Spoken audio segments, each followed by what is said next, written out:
Hello and welcome to Veritas Populi. This is Dan Meredith. I'm your host and producer of the program. Today we're going to do part 2 of our show with the Convention of the States project. We have a guest with us, 4 special guests. We have Norman Bobo, the Tennessee State Director of the Convention of the States project here in Tennessee. We have Greg Clements, District Captain, House District 44. We also have with us Joyce Reed, District Captain of House District 62, and Mark Charest, Statewide Media Liaison and District Captain, House District 57. Thank you all for being with us, coming back for a second show to clear up some more ideas, excuse me, in my mind about the Convention of the States project. You all did a great job explaining it last time to our viewers, and we wanted to get a little bit more in depth. Thank you. I'm going to drink some now because I can't speak. Okay, we talked some about the Convention of the States last time. Let's talk a little bit more about, let's review a little bit the Convention of the States. If you remember in high school, those of our viewers, high school, when you have the Constitution as it was originally conceived, there was the Constitution, there were 10 amendments, and now we have 27 amendments. And the amendments basically were proposed by Congress. They were ratified by the states, which means it has to go out to all the states, and 3/4 of the state legislatures have to vote and ratify them in order for it to become a constitutional amendment. So that's how constitutional amendments are amended, except in Article 5 there are other ways, basically another way for amendments to come about, and that's where you come in. What is that other way, real quickly, to review? So there are 2 ways to propose amendments, and there are 2 ways to ratify. Okay. One way to propose is for Congress, and this has happened with all of our current 27 amendments. Congress proposed them by a vote of 2/3 of both houses, and then they go to the states for ratification. The second way of proposing has never been done before, and that's for the states to call what's an Article 5 convention, and the title is Convention to Propose Amendments. So the convention proposes the amendments just like Congress proposes them, and once they're proposed, then they go to the states for ratification. Okay. And just a point of clarification, when they're ratified, there's 2 ways they can be ratified in the states. They can be ratified by state legislatures. 26 of our 27 amendments have been ratified by state legislatures. They can also be ratified by intra-state ratification conventions. And that happened with the 21st Amendment. Okay. It's only been used once. Okay. And Congress is actually the one that decides which way they're ratified. But it's the states that do the ratification. Okay. Now, y'all aren't just making this up, right? Oh, no. This is in the Constitution. Right. So those that are viewing, you get your Constitution out, go to your Encyclopedia Britannica. Do they still make that? I don't know. I mean, when I was growing up, everybody had a copy. Right. Everybody but my family, and I wonder how come we don't have one, because we didn't have the money. But you go on the internet, look up the Constitution. It's in Article 5 of the Constitution. Absolutely. And it tells that this is the way. Y'all didn't make it up. Nope. So people that disagree with this might think they don't want to do it, but they can't say it's not a way to do it. It is absolutely constitutional. It is there in the Constitution. So those that are listening, look up on the internet and go to Article 5 of the Constitution and read about this. It is a way to amend the Constitution. And you all are just pointing out that it's never been done. The federal government is out of control, and I agree with that. Y'all probably agree with that. And that, if we back up a little bit, why are we doing that? Why do y'all want to do this? What's the purpose of doing a constitutional convention? Is it? Are you happy with the way things are going, or? Well, so before he goes any further, before I let Greg answer that, it's not a constitutional convention. Okay. Let's be very precise about that. Okay. A constitutional convention. So we've had 37 interstate conventions in the history of our country. Only 3 of them can be classified as constitutional conventions. Okay. The one that wrote the Articles of Confederation, then the one that wrote we know of as the Constitutional Convention of 1787 in Philadelphia. And the third one was the one where the Confederate States wrote their Constitution. Okay. So there have only been 3 interstate conventions, only been 3 of them that that actually wrote a constitution. So an Article 5 convention is another classification of interstate conventions. Okay. And its purpose is not to write a new constitution. Its purpose is to propose amendments to the Constitution. So we try to make sure we don't use the term constitutional convention. Note to self, not a constitutional convention because it's not writing a constitution. Well, we're it's a convention of the states. We're sensitive to it. You can tell I jumped on it. We're sensitive to it because there's so much attached to that word constitutional convention, which people make wrong assumptions.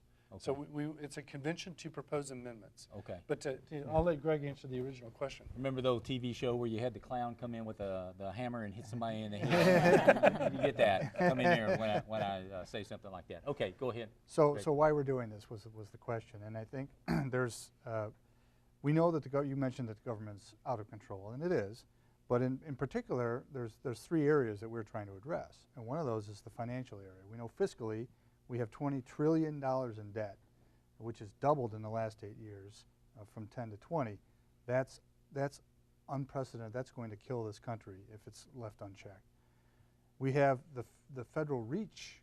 The reach of the federal government the federal government is in our business every day. Every day, everybody does something illegal.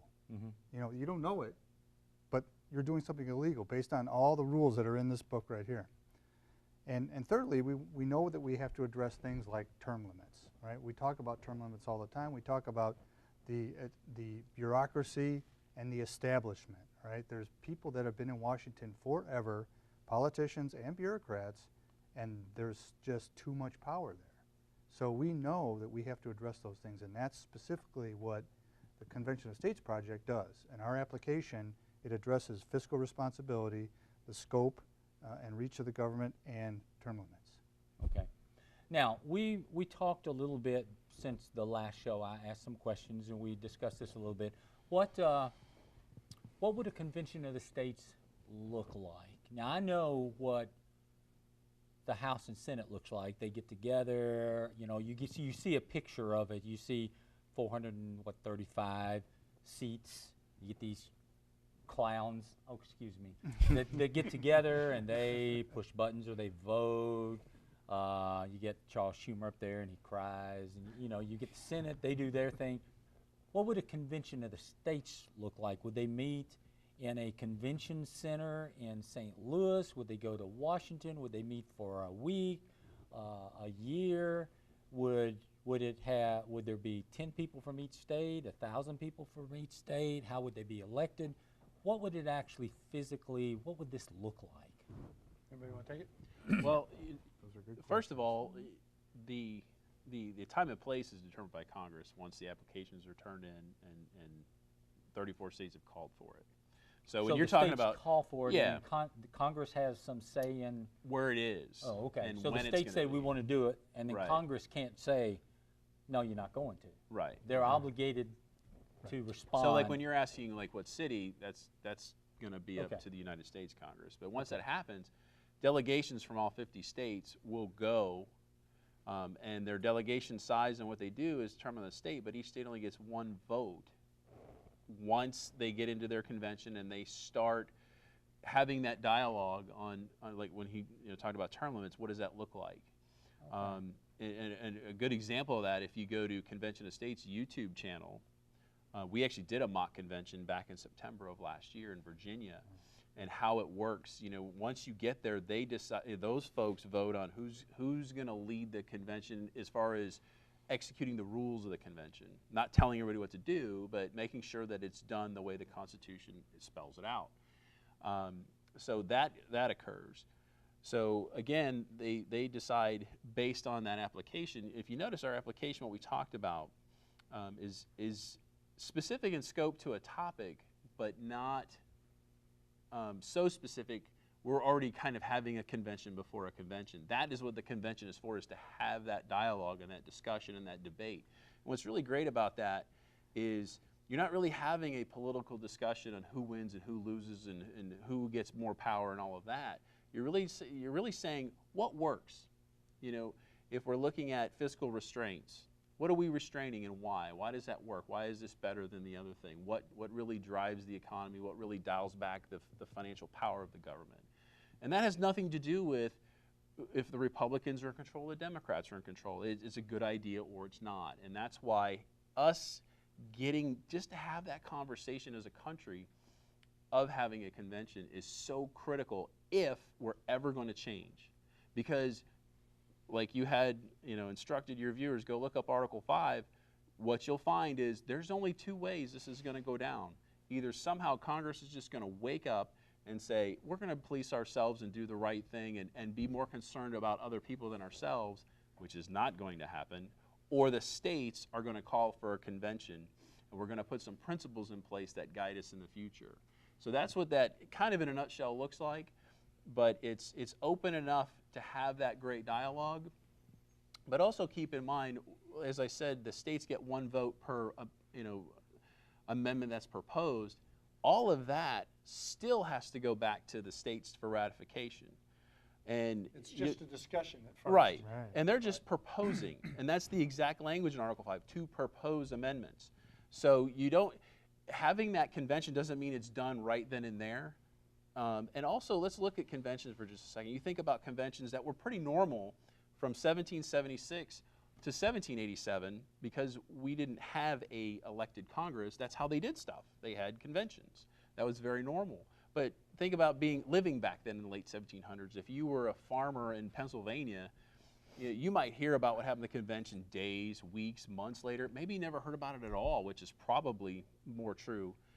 But in today's society, a convention would be streamed live. You would hear every debate, every argument. You would before even an amendment was proposed, there'd be all kinds of social media interaction on what are they talking about and why. So, some of the arguments against it, like, oh, they're going to slip something through, that's just virtually impossible because you're going to be watching it happen. And even once it's proposed, if something way out of left field comes in, 38 states still have to ratify it.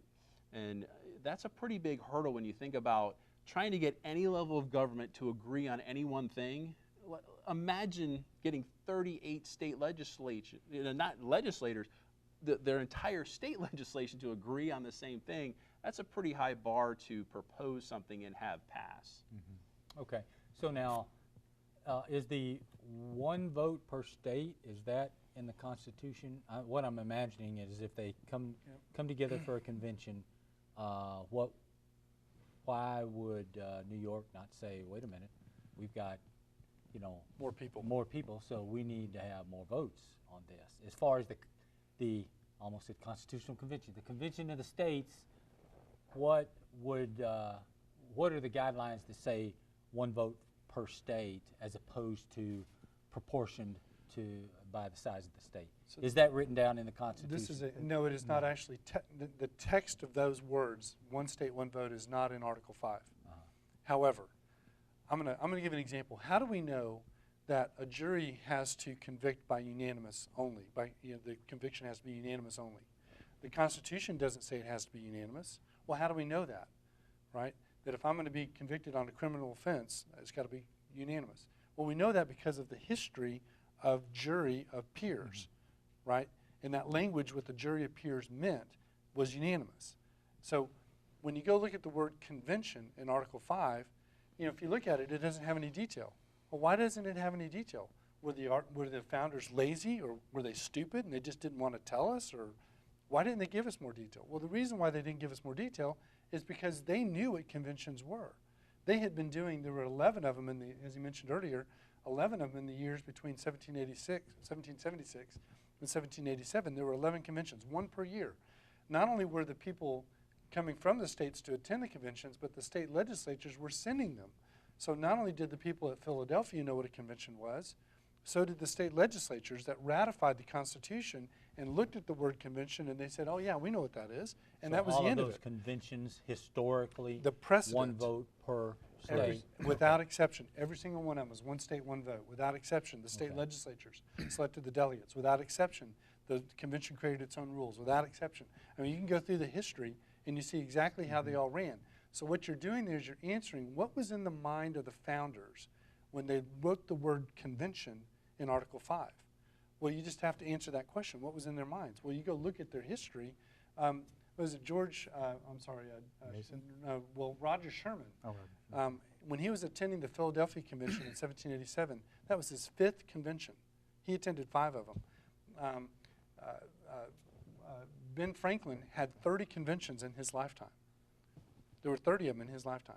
And by the way, after 1787, we've had some conventions. They've not been constituted. Well, that's not true. The convention that wrote the Confederate Constitution was a constitutional convention. But we've never had one since. But we've had interstate conventions.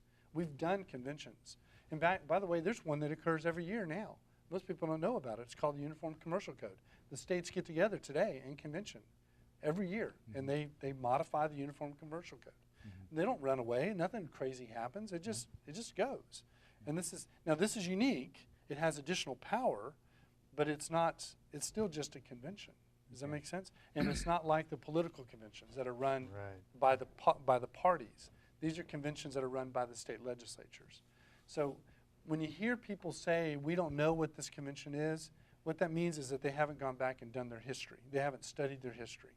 And if they understand the history, it's really simple. Now, I had those questions too when I first got involved in this. So I don't understand this. How do we know that it's only going to do such and such and such and such and operate a certain way? Well, now I understand it. It's got this history behind it. That's what the founders meant. And by the way, not just the founders at Philadelphia, but the hundreds of founders, thousands really, that were in the state ratification conventions that ratified the Constitution. They had the same understanding themselves. So when this convention, if it were to meet and then propose, now this convention is not limited to these 3 issues that you were talking about, right? Once they get together, they could propose other issues. So what happens is you get 2/3 of the states, or 34 states, have to agree on the topic. And when 34 states have agreed on a topic, then Congress has a responsibility to call, which means to set the date and location. By the way, after they've initially met, the convention can decide to move. They don't have to stay in that city. They can do whatever they want Once at that they point. meet and Once they're they together, meet, then they can do it. The representatives of the states have the power, once they're there, to say, oh, by the way, while we're here, we're representing our states, we're representing our people. We'd also like to bring up so-and-so. And so, so what would limit them from here's what controls the delegation that's being sent from a state is a resolution from the state legislature. That resolution will say, you shall meet on these topics, right? Now, under natural law, and it's under agency law, technically under agency law, if you send someone to do your work for you at anything, whatever that is, and they don't do what you ask them to do, you can recall them, and you can nullify what they did. So that's under natural law. However, in addition to that, most of the state legislatures are likely to do this. About 7 or 8, I think, have already done this. They've passed additional bills that have actually made it a criminal offense for a member of our commission or a commissioner in our delegation to do something outside of what they've been authorized to do.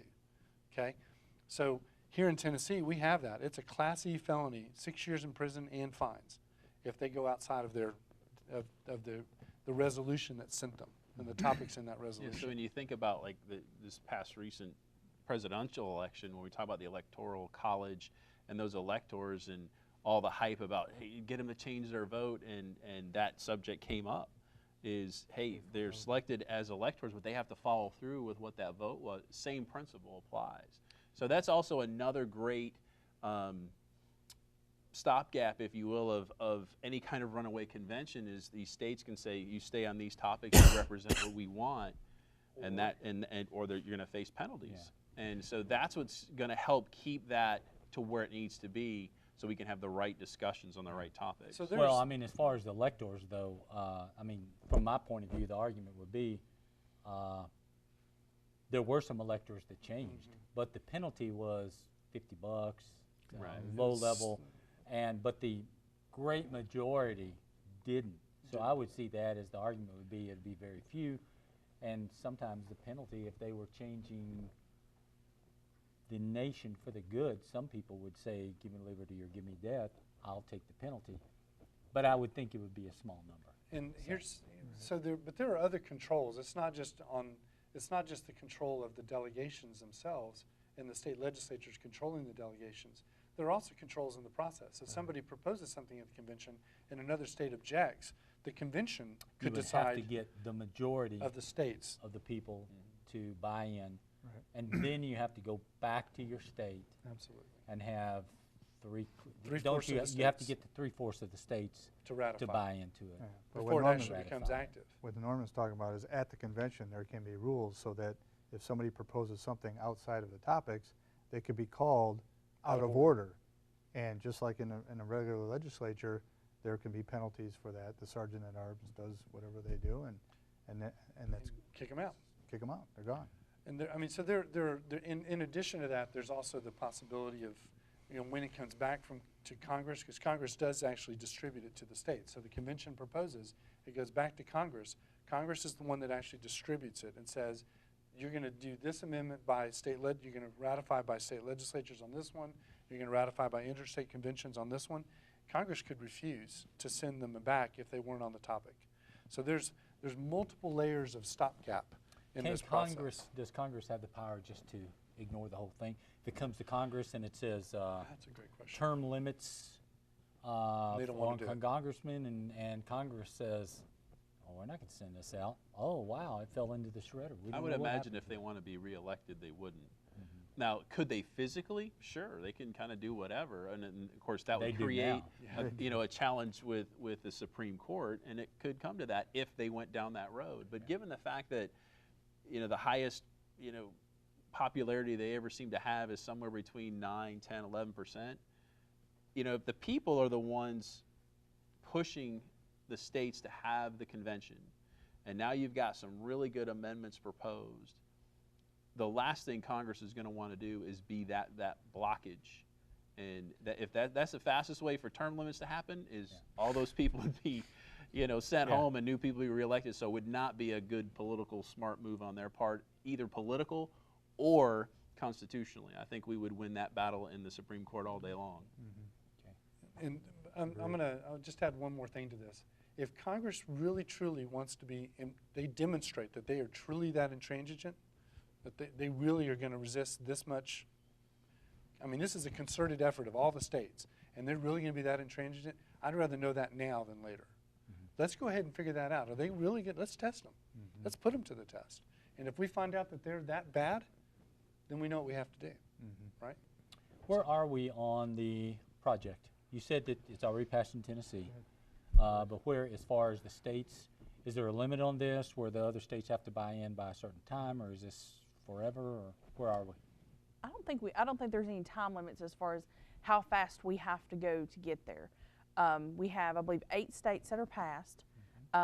We have over 20 that are in the process right now. We have 36 that will be filing resolutions this year in addition to those 8 that we believe. Now, they haven't filed them yet, so we don't want to count our chickens too early. But we believe that we'll have at least another 36 more states that will file this year.